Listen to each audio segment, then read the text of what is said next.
welcome back. Certainly glad you could join us today. I thought today we'd just do a fun little painting. So let's start out and run all the colors across the screen that you need to paint along with us. And they'll come across right about there. Okay, I've got my standard old pre-stretched canvas up here, and I've covered the entire thing with a little bit of liquid white, and it's all wet and slick and it's ready to go. So shoot, let's just have a good time today. Today let's get a little crazy. Let's have fun with color. I think I'll do a little winter type scene. Maybe we'll use some alizarin crimson, and there we are. Go right down here and take a little bit of the yellow ochre. Just alizarin crimson and yellow ochre. You can just mix them on the brush. Just mix them on the brush. Okay, let's go up in here. Then let's just dance in a little sky. As I say, it's such a fantastic day here. I thought we'd just do maybe just a fun little painting. And we'll use our artist license today. And that comes with your first tube of paint. And it says you can do anything on this canvas that you want to do. And today, I just want to make a happy little painting. Maybe we'll make a little winter scene. We have some nice colors in winter. There. Maybe something about like that. Don't want it to come down too far. There we go. Isn't that a beautiful little color though? Sort of a peach color maybe, but it's very, very pretty and very striking. It's a warm color that people will like. And sometimes winter scenes can get so cold that they're almost unpleasant. So this is a way of warming it up. I'm going to take a little more of that crimson, a little more of the yellow ochre, a little yellow ochre. I'm going to be right back. Get a little bit of the dark sienna. Just mix them together. Yellow ochre, dark sienna, alizarin crimson. Let's go up here. Now maybe, let's really get crazy. Let's just take the corner of this big old brush. And you could use a fan brush or the 1-inch brush if you wanted to. I've got this one going and it's dirty, so why not use it? There. And we'll just put a happy little cloud indication back here somewhere. Just a little. A little more of the color. We'll just sort of let this thing float around, have fun here. Shoot, maybe there's some little stringy ones over here. Wherever you want them. Just wherever. Okay, let me get another brush. I have several of each brush going here, so I don't have to spend all my time cleaning brushes. As much as we enjoy that, or I enjoy it, the crew here may not enjoy it as much as I do. If you could see the studio, you would understand what I'm saying. I'm just blending the base of this out, just the base of it, leaving the top alone at this point. On these little stringy clouds, all you have to do is just take the brush and go right over. But now if you don't have a thick, firm paint when you do that, you're in agony city. Guarantee you, instantly, you're in agony city. I'll take a little more of that and maybe bring that cloud up a little so it sort of blends together. And back to our clean brush. And we'll just blend the base of it out some. Something like that. Something like that. There. And then we'll just blend the entire canvas. And you can make this as smooth as you want it, or you can leave it where the clouds are more distinct. It's really up to you. It's really up to you. You can make it very smooth, or leave little edges on it, or you can blend it till it just all comes together. Painting is very, very individual. Very individual. So you just do whatever makes you happy. As I say, you get that artist license, and it basically says you can do anything on this piece of canvas that you want to do. And you can do it with any color that you want, any design that you want. You can make any kind of world that you want right here on this piece of canvas. Sometimes I hit the can. It's called kicking the bucket. There, just wash the old brush.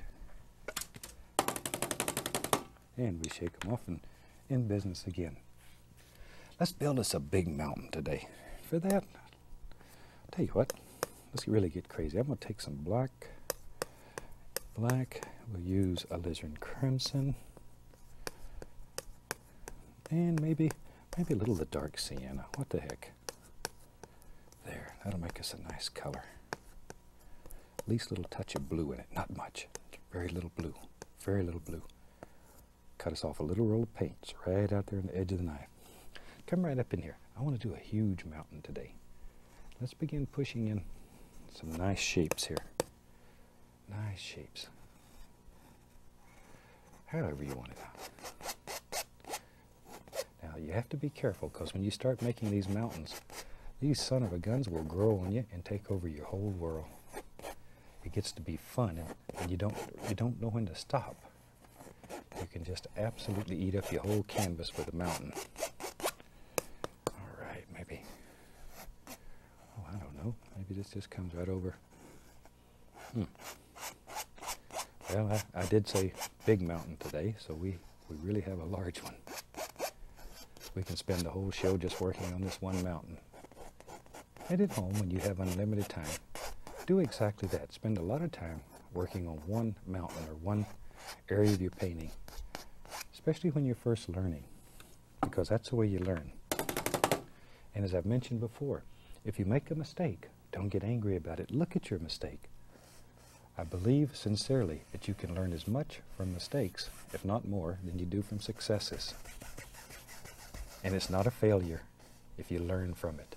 It's not a failure. It's only a failure if you don't learn anything from it. Then it's a failure.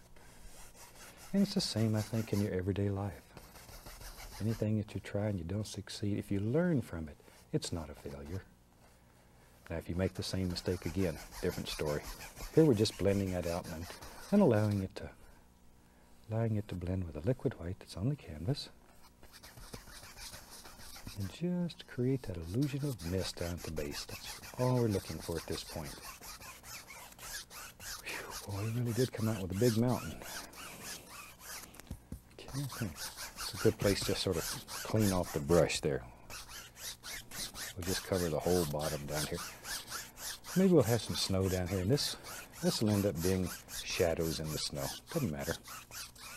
Whatever you want. Okay. Now it's time to have fun. Let's take titanium white, and we'll put a little Indian yellow and a little bit of yellow ochre in there. Mix them together with white. But I don't want to overmix them. I want to leave them sort of marbledy. Sure, I'm going to get a letter from an English teacher for that word. But see how marbledy it is right in here? But what I'm saying is don't overmix the color. And then when you pick up that little roll of paint right out here on the edge of your knife, all of those various colors are right here on the knife. Now then, see, you can come right along in here and touch and just let that slide right off the knife. But no pressure, absolutely no pressure. None whatsoever. None whatsoever. And maybe just come right along here. Touch. Just let it go. Let it just slide right along there. But if you start applying a lot of pressure, it's going to look like you're trying to ice a cake. And it may look good to the taste, but it's not going to look like the mountain probably that you wanted. Watch here. Maybe right there. Just pull it down a little. Something like so. I'm going to make a shadow color. We'll use white and black. Least little touch of blue in it. A little dark with a little more white with it. Oh, that's nice. But sort of a blue gray we'll use for a shadow color. Take the small edge of the knife, and we'll come right here. Put a little shadow right up here on that little peak. That little peak needs a little shadow. Then, now we can bring this one, let's just bring it distinctly right on through there. See, that'll push that one way back somewhere. We don't even know where it's at. I don't know that we even care. It's way back behind there. There. And you learn to push mountains around. Just push them around. Take the least little touch of the light color. Don't want much. Let a little light zing back in here. Just enough to make it interesting. Little touch of the shadow. We'll let that come right through and make like a little recessed area in there. One of them little hiding places for the little creatures. There. But just sort of play these back and forth. Let them go. There we are. But it's unbelievable the kind of mountains you can make just using a thing that looks like a big old putty knife. There. And if that don't work, you can go out and work on your windows with a putty knife. Whatever. There. Let's take back to our little shadow color, and we'll bring it right through here. I want a nice shadow right through that area. But pay close attention to angles. Angles are really what makes mountains work. It's just those nice angles. Now then, this painting should just about be a study in mountains. Look at there. Now we bring that right on down. No pressure. I can't say that enough times. Probably that's still the #1 thing I read in letters, is I'm having trouble making this highlight or snow or whatever you want to call it break on the mountains here. And 99 times out of 100, it's one of two things. Either the paint is too thin and it's turning to mud, or you're applying too much pressure. One or the other though, 99 times out of 100. There we go. Now we can just bring this along, put all kind of little things. Back to our shadow color. Can grab that. Begin putting in just the indication of some beautiful little shadows back in here. There we are. Just let it flow right on down. Oh, something like so. And maybe a little bit back in here. Just a little. See it? There we are. Little tiny shadow. And that one comes distinctly through. See, I'd push that one back. Okay. Maybe a little dark color here and there. Just to brighten it. Believe it or not, that dark, though, will make it jump out at you. But don't overdo. Don't overkill. It's like so many other things. It gets feeling good and you don't know when to stop. I have that trouble all the time. There. Get carried away. And it's easy to get carried away when it starts working well. All right. Now, let's play some games. Let's have some fun. We'll take an old 2-inch brush, create the illusion of a little mist right here at the base of this, and blend upward. Just tap, and then blend it upward. Upward, upward, upward. That removes the tap marks, blends it all together, makes it very soft and very nice. Okay, a little bit right in here. Now, let's take same color, but because we've misted that, then you can bring maybe another projection right off this direction. There we go. Just let that go right on around. Maybe there's a, look at that. There we are. That's what we need. And you just begin seeing these things in your mountain. There. Just start working on it. Let it go. See what happens. Let me mix up a little more shadow color here. A little touch of the blue in it. Just ran out. There. Okay. Wipe off the old knife. We're back in business again. Okay. And let a little of it just run right out this way. Now, back to my brush. Clean, dry brush. I just want to begin tapping this. I want to bring it all together right down here at the base. There. It looks sort of like it just spilled down there. God was making this mountain. Maybe there's a little left over and it just sort of dripped down here. There.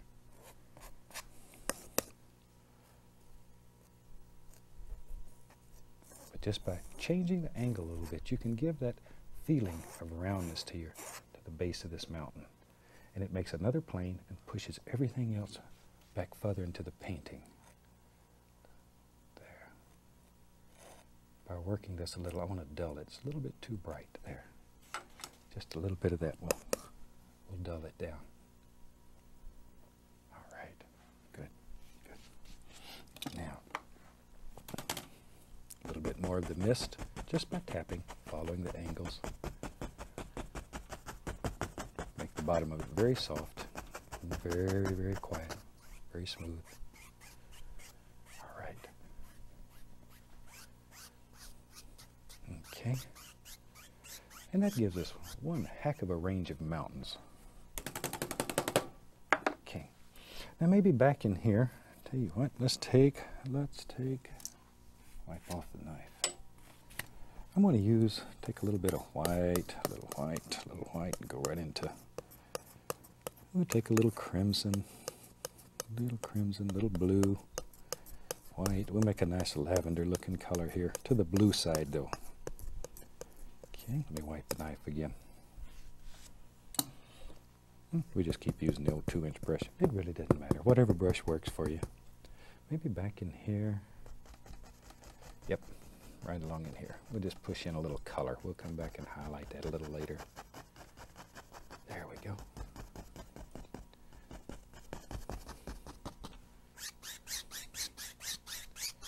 Okay. I say that's just a good place to clean your brush, and the worst thing could happen is it ends up being shadows in there. And we're going to be looking for those anyway, so it doesn't matter. Take that same color. Let me pile it up in a pile. And find a fan brush here. There's one. Just mix a little of that on the fan brush. Both sides are full though. And we go up in here, and maybe in our world there lives a little tree. Let's do a little push-up tree where you just push the bristles upward. Just push them upward. Look at there. Look at there. Okay, maybe we'll give them a friend. Maybe we'll put the friend on this side. Push upward. There they are. And you can make evergreen trees by pushing up, pushing down. Maybe we'll do some different ones in this. I don't know. Let's see what happens here. I like to make them with that oval brush because it makes such interesting little shapes. Okay, we'll take another fan brush. I'm going to take a little white, get a little of the phthalo blue and a little black to dull it. Don't want it too bright. Put a little black in. That'll dull it right down. There. Okay. And with that, we'll just tap the indication of a few little highlights on these trees. Don't want a lot. Just a little right here. Wherever you think it should be. Maybe there's even a little here and there in these bushes. Just push upward. Make the bristles bend upward. And sometimes you can just take the old liner brush, little paint thinner, and maybe in our world, yep, maybe there's an old dead tree that lives right there. There he is. And just very gently you can pull out a few little sticks and twigs that are still trying to hang on. There. Poor old things. They just had a hard life. But that easy, we can put in an indication of a little old tree that has passed away. Okay. Let's take a clean 2-inch brush and let's begin deciding if we're going to have snow in here, where our snow is going to live. Snow's got to have a place to live too. So we'll come right in here, and if we pick up any of that dark, it's wonderful. We really don't care. Okay, we'll just lay a little bit of that in. And this is one of the easiest things to do in this method of painting is putting snow in. But you need a little darker color underneath so it shows. There, see there? Now then, I tell you what, let's get crazy. Let's get crazy. Let me clean a spot off to work here. Clean off a spot to work. Let's take black, alizarin crimson, and a little touch of phthalo blue. Not much. Very little blue. Mostly black and alizarin crimson. Very, very little of the phthalo. Don't want this to get too lavender on us. So, now then,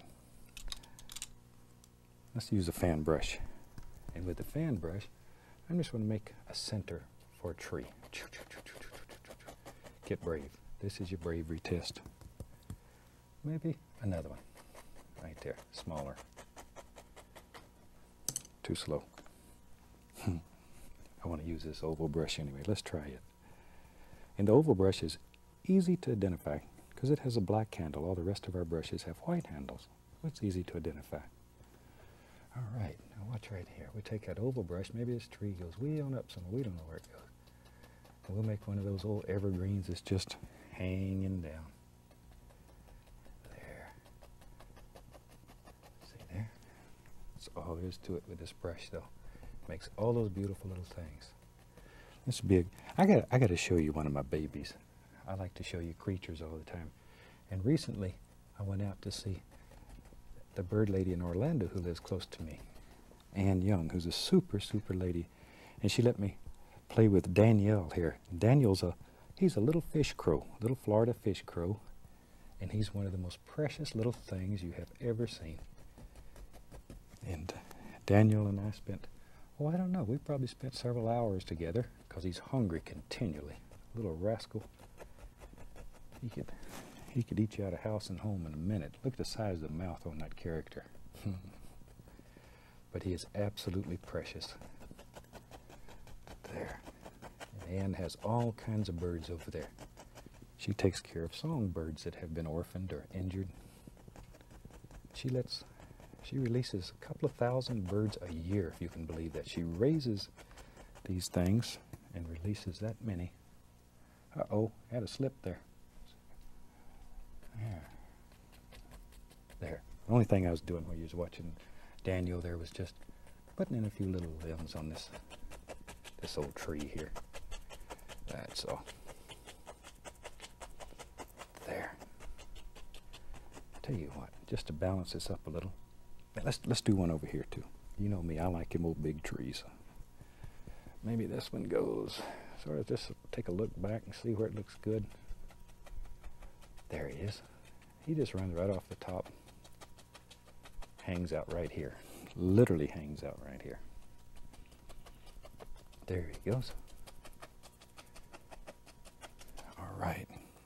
And this will sort of bring the painting all together. But I like these hangy downs that you see underneath these limbs. And in this series, I've used this brush quite a bit because I just like to make trees with it. And in some of the other series, we've showed you how to use the 2-inch brush and the 1-inch brush and all of those. There. Okay, maybe it'll come right on down. Somewhere about in there. Wherever. Doesn't matter. It's up to you. Up to you. And maybe, got another oval brush here. Take a little bit of that blue and white, a little bit of black in it to dull it. And this little tree back here, just want to put a few little indications of some cool highlights on that one. By cool, I mean blue is a very cool color, where your oranges and reds and yellows are warm colors, hot colors. So I want to put a little cool color right there and let it just sort of disappear. And this one here, tell you what, let me wash the old brush. We'll wash the old brush. Shake it off. And just beat the devil out of it. That's the fun part of all this. Now then, let's come right in here. Oops, better mix up a little color. Take some white, a little yellow ochre, put a little alizarin crimson in it, just to warm it up. That's nice. That is nice. That looks good enough to eat. Now, let's load this oval brush with a little bit of this color. And let's go right up in here. And maybe this one is a little bit brighter. It's in the foreground. Maybe it's a little brighter. There we are. And begin thinking about shape and form of your tree. There we are. There we are. There's a little. Isn't that neat, though, the way that little brush just drops them in? And the mountain tells us our light's coming from the right. So we'll just put a little of that on. Then we'll dip the brush into liquid clear to really thin the paint down.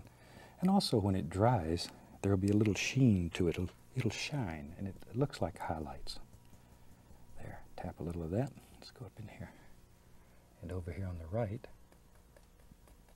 there, we'll put some of that nice bright color.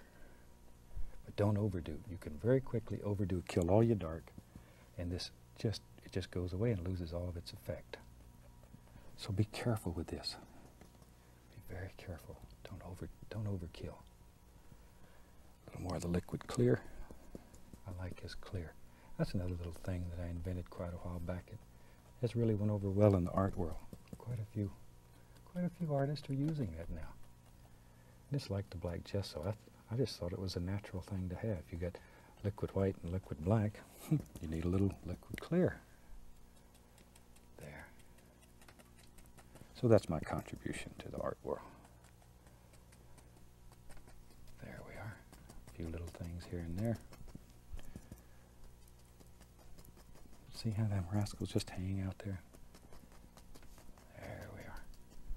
Wherever. But it's one of the most fantastic ways of making evergreen trees. And when you have unlimited time, you can really sit and play with this. Tell you what, I want to take this, and I'm going to grab it and give it a little pull. Like so. We take our little fan brush. The old clock on the wall tells me it's about time to go today, so we'll just pop in a few little things like this and blend them back. And shoot, we just about did. Makes a very nice little winter scene. I hope you've enjoyed it. But you can put several of these little layers in here and bring this all together. And I think you'll love this one. Give it a try. Drop me a line. Let me know how you like it, because I think you'll really enjoy this one. Okay. We're going to call that one finished. And from all of us here, I'd like to wish you happy painting, and God bless, my friend.